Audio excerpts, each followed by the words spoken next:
சமாரம்பாம் யதிசேகரமத்யமாம் லக்ஷ்மீவல்லபபர்யந்தாம் வந்தே குருபரம்பராம். ஆழ்வார்கள் வாழி அருளிச் செயல்வாழி தாழ்வாதுமில் குறவர்தாம் வாழி ஏழ்வாறு முய்ய அவர்களுரைத்தவைகள்தாம் வாழி செய்யமறை தன்னுடனே சேர்ந்து அகலகில்லே நிறையுமென்னு அலர்மேல் மங்கை உரை மார்பா நிகரில் புகழாய் உலகம் முன்னுடையாய் என்னையாழ்வானே நிகரிலமரர் முனிக்கணங்கள் விரும்பும் திருவேங்கடத்தானே புகழொன்னில்லாவடியேன் உன்னடிக்கீழமர்ந்து புகுந்தேனே அகில புவன ஜன்மஸ்தேம பங்காதிலீலே வினத விவித பூத விராதரக்ஷைகதீக்ஷே ஸ்ருதிசிரசி விதீப்தே பிரம்மணி ஸ்ரீனிவாசே பவது மம பரஸ்மின் சேமுழி பக்திரூபா.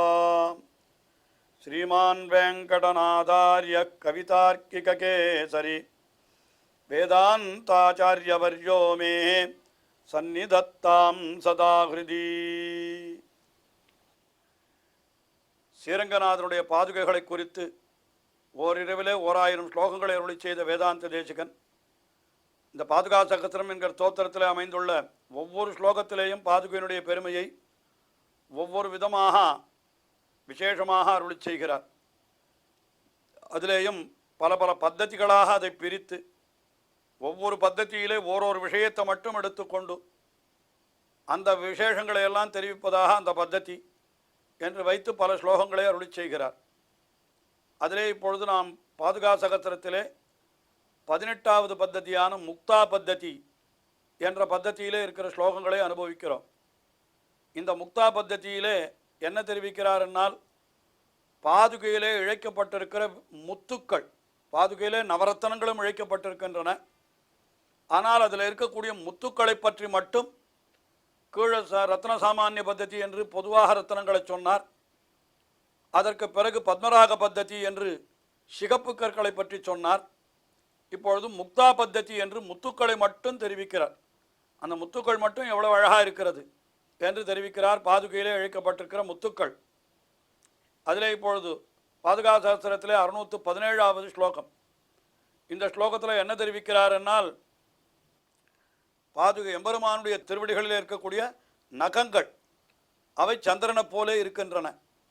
இந்த பாதுகை அந்த திருவடிக்கு கீழே தானே இருக்கிறது, அருகிலேயே அந்த முத்துக்கள் இழைக்கப்பட்டிருக்கிறது.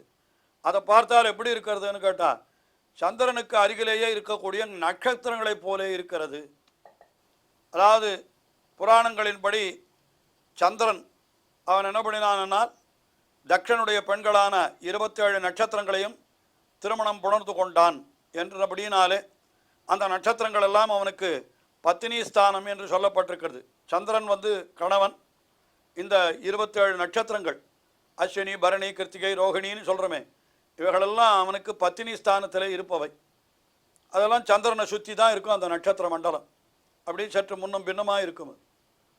இப்போ எம்பெருமானுடைய திருவடி நகம் சந்திரனை போல இருக்கிறது.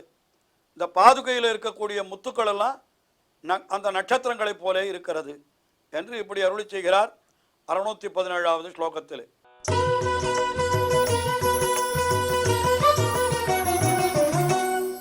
தவ ரங்கச்சந்திர தபனீய பாதுகே விமலா சமுத்வகதி மௌக்திகாவளிஹி சரணாரவிந்த நகச்சந்திர மண்டல பிரணயோபயாத நவதாரகாருச்சிம். அதாவது தவ ரங்கச்சந்திர பத, அதாவது ரங்கச்சந்திர தபனீய பாதுகே. ரங்கச்சந்திரன் என்ன அவனுக்கு பெயர். அதாவது ஸ்ரீரங்க விமானத்திலே சந்திரனைப் போலே குளிர்ச்சியாக எழுந்தொழியிருப்பவன். அதனால் அவனுக்கு ரங்கச்சந்திரன் என்று ஒரு பெயர் உண்டு. ராமச்சந்திரன் என்று சொல்கிறது இல்லையா, அதுபோல இவனை ரங்கநாதனை ரங்கச்சந்திரன் என்று சொல்கிறார்.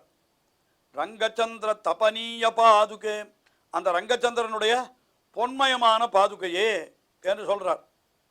அந்த பாதுகையில் என்ன இருக்கிறது? மௌக்திகாவளிஹி, விமலா மௌக்திகாவளிஹி, மிகவும் சுத்தமாய் நன்றாக ஒளிவிடுவதான மௌக்திகாவளி முத்துக்களினுடைய வரிசை. அது என்ன பண்ணுகிறது? சமுத்வகதி, வெளிப்படுத்துகிறது. என்னத்தை வெளிப்படுத்துகிறது என்று பார்த்தால் சொல்லுகிறார், சரணாரவிந்த நகச்சந்திர மண்டல. சரணாரவிந்தம் எம்பெருமானுடைய திருவடி தாமரைகள் இருக்கிறதே, அந்த திருவடி தாமரைகளிலே இருக்கக்கூடிய நகச்சந்திர மண்டலம், நகங்களாகிற சந்திர மண்டலம்.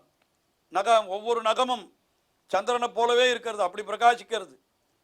அந்த சந்திரமண்டலத்தின் என்ன பண்ண, பிரணயோபயாத நவதாரகாருச்சிம் சமுத்வகதி. அந்த வெண்முத்துக்கள் எல்லாம் எப்படி இருக்கிறதுன்னு கேட்டா, பிரணயா உபயாத்த, மிகவும் அன்போடு கூடியவைகளாய். அதாவது சந்திரனிடத்துல மிகவும் அன்போடு இருக்கிறபடினால்தான் நட்சத்திரங்கள் எல்லாம் சந்திரனுடைய அருகிலேயே இருக்கிறதாம். அதுபோல எம்பெருமானுடைய திருவடியில் இருக்கக்கூடிய நகமாகிற சந்திரனுக்கு மிகவும் அந்த சந்திரனிடத்தில் பிரீத்தி உடையவைகளாக இருக்கிறபடினால்தான் இந்த முத்துக்கள் கூட எப்படி இருக்கிறதுன்னு கேட்டா, அப்படியே கிட்டகையே இருக்கிறதாம். திருவடிக்கு பக்கத்திலேயே இருக்கும் இல்லையோ பாதுகை, பாதுகையில் இருக்கிற நட்சத்திரங்கள். அப்ப பிரணயோபயாத நவ தாரகாருச்சியம், மிகவும் புதிய தாரகாருச்சியம், நட்சத்திரங்களைப் போல இவை காட்சி அளிக்கின்றன. எம்பெருமானுடைய திருவடியில் இருக்கக்கூடிய நகங்கள் சந்திரனை போல இருக்கின்றன. அந்த சந்திரனுக்கு மிகவும் வேண்டியவைகளான நட்சத்திரங்கள் சந்திரனுக்கு பக்கத்திலேயே இருப்பது போல அந்த திருவடிக்கு பக்கத்திலேயே பாதுகையிலே இந்த வெண்முத்துக்கள் இருக்கின்றன என்று இப்படியாக மிக அழகாக, அதாவது எம்பெருமானுடைய நகங்களை சந்திரனாகவும் இந்த பாதுகையில் இருக்கக்கூடிய முத்துக்களை நட்சத்திரங்களாகவும் அனுபவித்தார் இந்த ஸ்லோகத்தில். அடுத்தபடியாக 618வது ஸ்லோகம். இந்த 618வது ஸ்லோகத்தில் என்ன தெரிவிக்கிறார் என்னால், அதாவது சிவனுடைய தலையிலே இந்த பாதுகை வைக்கப்படுகிறது. சிவன் சந்தோஷத்தோடு தன்னுடைய தலையிலே சாதித்துக் கொள்ளுகிறார். அப்போ அந்த முத்துனுடைய காந்தியினாலே நன்னா வெளுப்பா தெரியுது. என்ன சொல்றாருன்னா, பெருமாளுடைய திருவடி தாமரையோடு சேர்ந்து இருக்கிறது. அப்படி சேர்ந்தா பார்த்தா எப்படி இருக்கிறதுன்னு கேட்டா, அதுவே ஒரு கங்கை போல. அதான் சிவனுடைய தலையில ஏற்கனவே கங்கை இருக்கிறது என்று ஒரு பக்கம் இருக்கட்டும், ஆனால் இப்பொழுது இந்த முத்துக்கள் கங்கை போல இருக்கிறபடினாலே சிவனுக்கு தலையில இன்னொரு கங்கை ஏற்பட்டார் போல அப்படி இருக்கிறது என்று இந்த ஸ்லோகத்தில் நாம் கொள்ளும்படியாக ஒரு அர்த்தத்தை காட்டுகிறார்.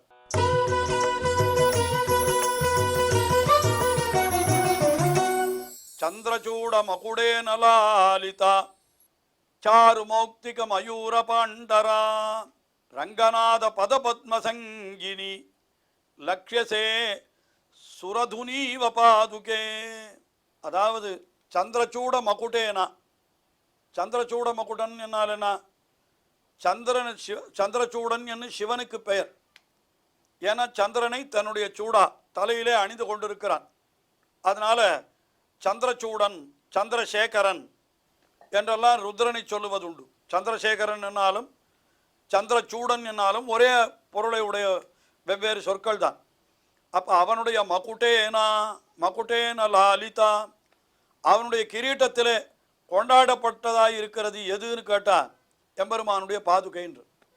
அப்போ என்ன அர்த்தம், சிவன் எம்பெருமானுடைய பாதுகையை தன்னுடைய தலையாலே தாங்குகிறான் என்கிற அர்த்தத்தை தான் இங்கே எப்படி சொல்றார், சந்திரசூட மகுட்டேன லாலிதா அப்படின்னு ஒரு விஷயம் சொன்னார்.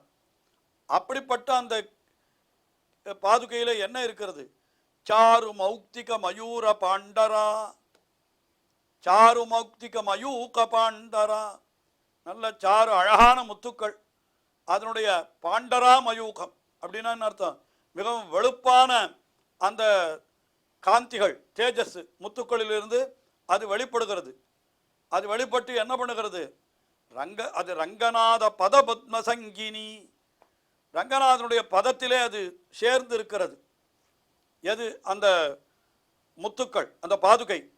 அது பார்த்தா எப்படி இருக்கிறதுன்னு கேட்டா, லக்ஷ்யசே சுரதுனீவ பாதுகே, அப்படி பார்த்தால் நீ எப்படி இருக்கிறாய்ன்னு கேட்டா சுரதுனீவா அப்படின்னா தேவர்களுடைய கங்கை தேவகங்கை போலே நீ காணப்படுகிறாய் என்று சொல்ற. எம்பெருமானுடைய திருவடியில சேர்ந்திருக்கிற அப்படின்னாலே தேவகங்கை.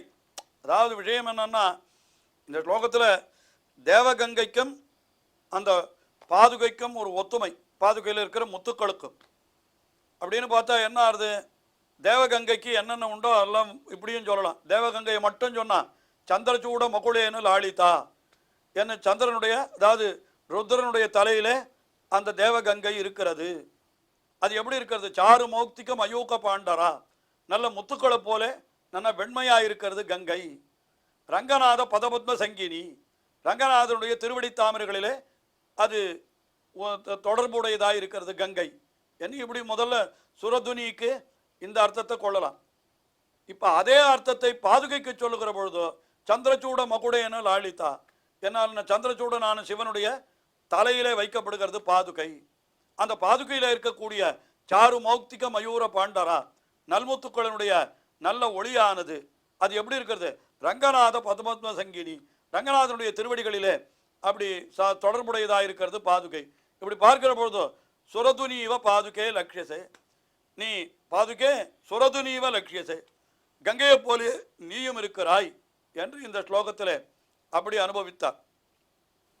அதற்கு அடுத்தபடியாக 619வது ஸ்லோகம், அதில் என்ன சொல்கிறாருன்னு கேட்டால், யாரெல்லாம் பாதுகையை தரிக்கிறார்களோ அவர்கள் என்ன சிவபதவியையே அடைந்து விடுகிறார்கள்.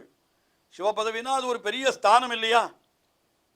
மூணாவது, அதாவது பிரம்மா விஷ்ணு சிவன் என்று சொல்லுகிற பொழுது அவனை மூன்றாவதாக சொல்லுகிறோம் அல்லவா, அந்த ஸ்தானத்தை அடைகிறானவன்.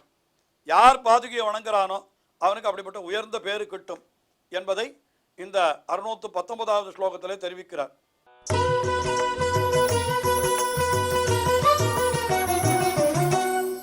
ஏ பஜந்தி பவதீம் தவைவதே மௌக்திக த்யுதி விகல்ப கங்கையாம் வர்தயந்தி மதுவைரி பாதுகே மௌடிச்சந்திர சகலஸ்ய சந்திரிகாம்.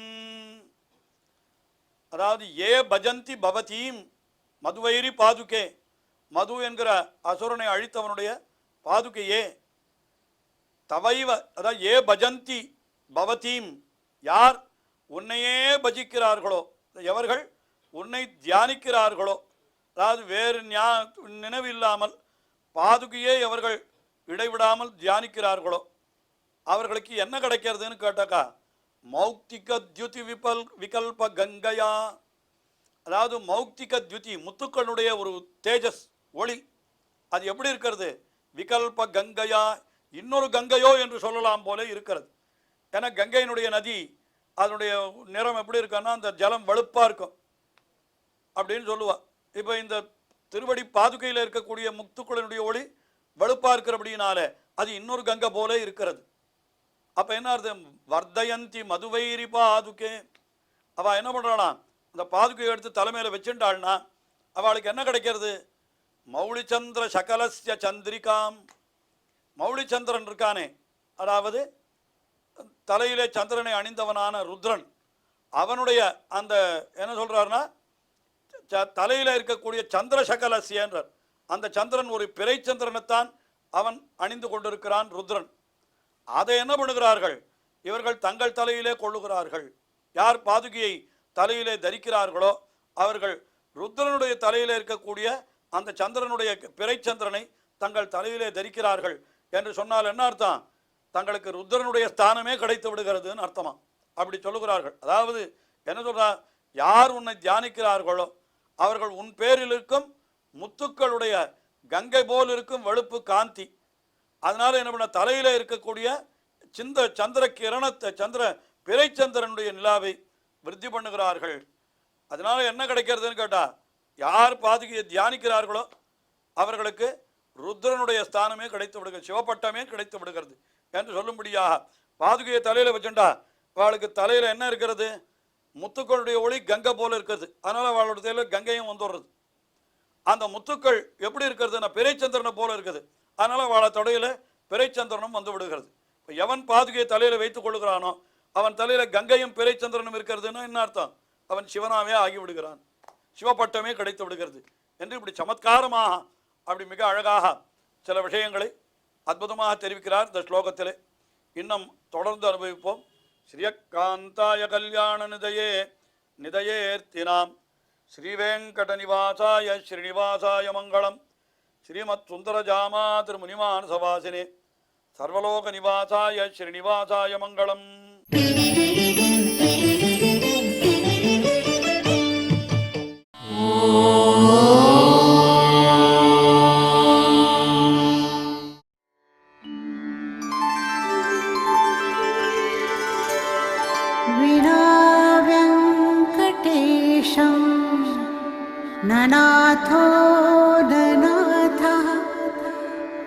सदा वेङ्कटेशं स्मरामि स्मरामि। हरे वेङ्कटेश प्रसीद प्रसीद। प्रियं वेङ्कटेश प्रयच्छ प्रयच्छ।